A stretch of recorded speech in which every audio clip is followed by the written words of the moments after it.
വഖഫ് board വിഷയത്തിൽ കോൺഗ്രസിനും ബിജെപിക്കും ഒരേ നിലപാടാണെന്ന് സിപിഎം സംസ്ഥാന സെക്രട്ടറി എം വി ഗോവിന്ദൻ. ബോർഡിൽ 2 മുസ്ലിങ്ങളെ നിയമിക്കുന്നത് വർഗീയ അജണ്ടയുടെ ഭാഗമാണെന്നും അദ്ദേഹം പറഞ്ഞു. വിഷയത്തിൽ മുസ്ലിം ലീഗ് ആത്മവഞ്ചനയാണ് നടത്തുന്നത്. സുപ്രീം കോടതിയിലെ കേസ് ഇതുവരെ തീർപ്പായിട്ടില്ലെന്നും ഹർജി തള്ളിയെന്നും മുഖ്യമന്ത്രി പറഞ്ഞത് കള്ളമാണെന്നും അദ്ദേഹം കൂട്ടിച്ചേർത്തു. ബാബറി മസ്ജിദിന്റെ തകർച്ചയുടെ ഘട്ടത്തിൽ അതിനാവശ്യമായ എല്ലാ സഹായ സഹകരണങ്ങളും ചെയ്തു കൊടുത്തത് അന്നത്തെ ഗവൺമെൻറ്റാണ് എന്ന്, കോൺഗ്രസ് ഗവൺമെൻറ്റാണ് എന്ന് എല്ലാവർക്കും അറിയാം. അന്ന് കോൺഗ്രസിനോടൊപ്പം ബാബറി മസ്ജിദ് തകർച്ചയ്ക്ക് കൂട്ടുനിന്നവരാണ് മുസ്ലിം ലീഗ്. അതേ നിലപാട് തന്നെയാണ് ഇപ്പോഴും ശക്തിയായി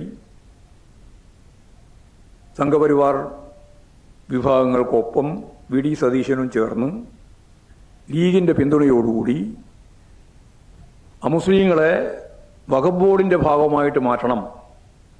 അതിൻ്റെ പ്രത്യാഘാതം മറ്റു ചില സംസ്ഥാനങ്ങളിൽ അമുസ്ലിങ്ങൾ വഖഫ് ബോർഡിൻ്റെ ചെയർമാനായിട്ട് വരുന്നു എന്നുള്ളത് വരെയാണ്.